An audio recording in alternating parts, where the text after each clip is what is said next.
But ye brethren, be not weary in well-doing. Exactly. Meaning, if you're doing good, keep doing good. Don't get tired of doing good. Right? Don't get tired of doing good. Keep doing good. Right? Keep living in the fruit of the Spirit. You understand? Keep living in the fruits of the Spirit, no matter what. All right?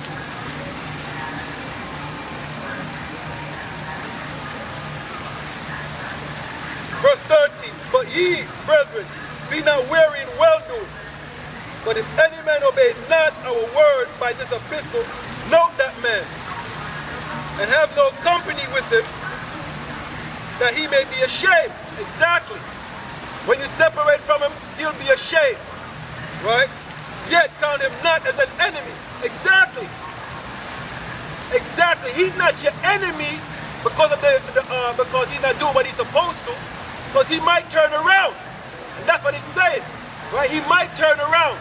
Right? Yet count him not as an enemy, but admonish him as a brother. Exactly. Admonish him as a brother. Why? Because he is your brother at the end of the day. So you warn him. Right? You're pulling him out of that fire. You're warning him. You understand? Let's get 1 Timothy, the 6th chapter.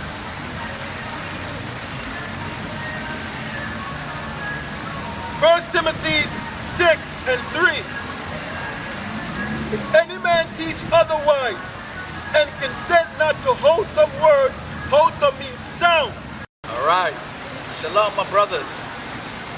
We're going to continue on 1 Timothy chapter 6, verses 5. Perverse disputing of men, corrupt minds, and destitute of the truth, supposing that gain is godliness. From such, withdraw thyself. Exactly. Separate yourself, and that's what's going on really, and that's what you had back then, and you have the same thing going on right now. Men who are not adhering to wholesome words, right? They're not adhering to the gospel. They're not living according to the fruit of the Spirit. You understand? Why? They're still in that carnal, fleshly mind. You understand? And with that carnal, fleshly mind, you're going to have what the scripture said would be going on, which is being proud, strife of words, envy, railings, evil surmising, perverse disputings. You're going to have all these things going on. Why? Because they're not walking in the Spirit. You understand? They're not walking in the Spirit. They're still in the flesh. They might know the Bible, know the scriptures, right? But they're not living accordingly. You understand? They're not living accordingly, because if you know that your actions speak louder than words, you could win somebody over just by your actions. You could win them over, right? And there's scriptures on that. You understand? But continue on. Read 5 again for me, please. All right. 1 Timothy chapter 6, verses 5. Perverse disputings of men, of corrupt minds, and destitute of the truth, supposing that gain is godliness, from such, withdraw thyself. Exactly. You see, because men think gain is godliness, and I'm going to use the preachers in these churches for an example. Right? These mega churches, right? They're raking in millions of dollars, hundreds of millions of dollars annually. They're doing this annually. You understand? Raking in the dough annually. And you see? And they're thinking gain is godliness, and they convince you to do the same thing or to believe the same thing.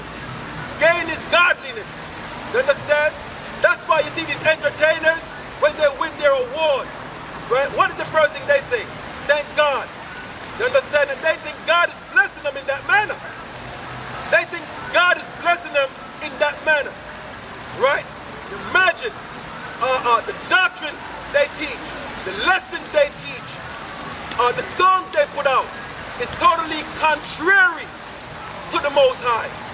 Totally contrary to what He expects of His people. But yet still they thank Him, even though they're putting out corrupt things. Right? And they're getting rich from it. And then they go out and they thank God. You see that? They think gain is godliness. godliness, right? But it said to separate yourself from a person like that. You don't know? But godliness with content is great. Right. But godliness with contentment is great gain. You have to understand that. Godliness with contentment, meaning be content with what you got. That is great gain. You see, it's the total opposite. You understand what I'm saying? It is the total opposite. To be content is an issue with our people. You understand? They just can't be content. They have that covetous spirit, right? They want more, more, more. They see with something they want it more, more, more, more, more. Nah, be content with what you got, right? Read that part again now. But godliness with contentment is great. Gain, right. Godliness with contentment is great gain. Oh, great gain. You understand what I'm saying? Godliness with contentment, that is great gain. You see that? We don't know. For we brought nothing into this world, and it is certain we carry nothing out. Right. That's why godliness with content is great gain. Right? If you're thinking gain, if you think great gain is godliness, you're going to leave it here behind. That's a damn fool. You understand? You'd be a damn fool because you brought nothing into this world, and you better believe it, you will take nothing out. Even this body you have, you're going to leave the body here to rot. You ain't taking the body with you. You understand? Not even the body you're going to take with you when you go.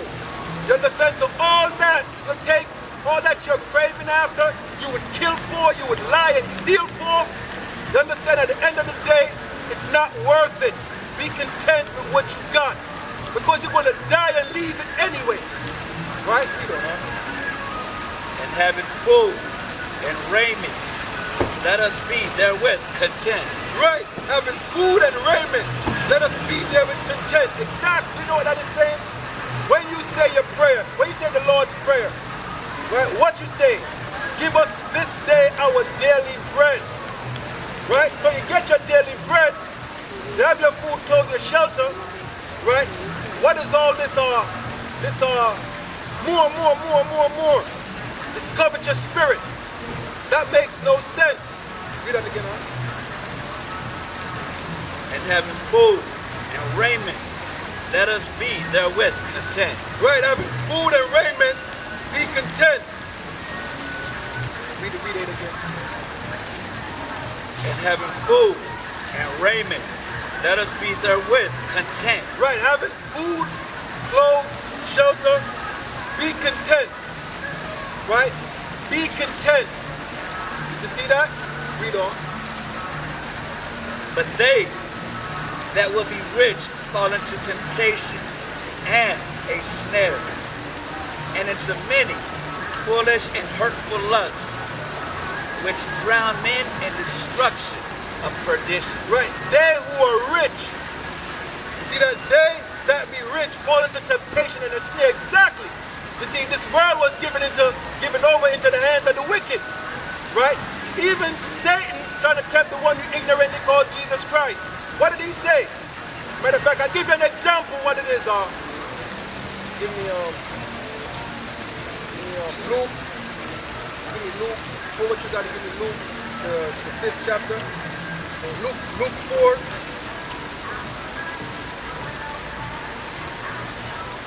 Luke 4, start at verse 6. Matter of fact, start at 5. I'm going to give you an example for all you rich people out there. That's why it says, you know what? Those who are rich fall into temptation.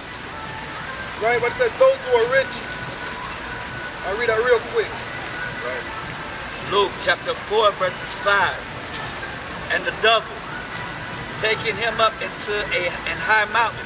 Right, the devil took Yahweh to a high mountain. Right, read on.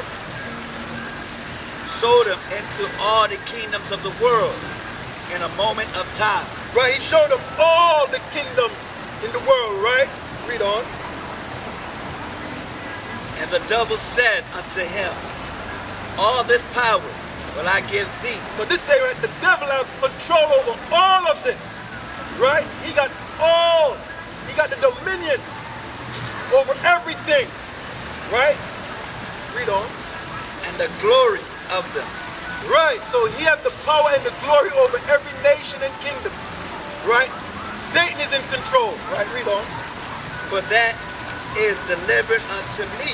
Right, he said all this power, right, and glory of all these kingdoms was given to him. Right, read on.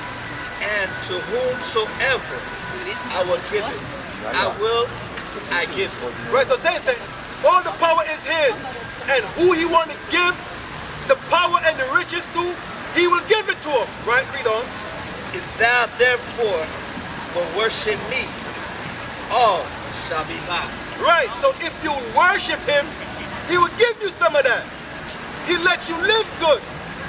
He lets you eat good. You understand? Because you worship him to get that. You see what I'm saying? So all these people who are rich right now, how do they get their riches? All these people who are in power, how do they get that power seat? Who handed it down to them? You see that? Who handed it down to them? Right? Read on now. And Yahweh answered and said unto him, Get thee behind me, Satan. How much of our people did that? When they want to sign that contract, that rap contract, right? To get these millions of dollars in advance, right? So they could live in these mansions and drive the most expensive fancy car, right? And wear the most designer clothes. How did they get that? When they're signing it, right? When they're calling for that contract, did they tell that devil, get behind me, Satan? Did they do that? No, they didn't. Read that part again now. And Yahweh answered and said unto him, Get thee behind me, Satan. Did Jay-Z do that? No, he didn't. No, he didn't. Did Beyonce do that? No, she didn't. Did Cash Money, Baby, them all, did they do that? No, they didn't. You understand? Did Puff Daddy? No, they didn't. Did Denzel, did Oprah do that? No, they didn't. They worship the devil to get what they got. Right? We don't know. For it is written, Thou shalt worship the Lord thy God, and him only shalt thou serve. Exactly. That's what they should have said when that contract was presented to them. But they didn't. Why? They got the lust of the world, man. The lust of the eyes. The pleasures of the world. They can't say no to it. They wanted it. So they got it, but they got it at a price. They got it. They got what they got, but they got it at a price. You understand? They paid a price for that. Now let's go back to 1 Timothy 6. 1 Timothy chapter 6, verses 9.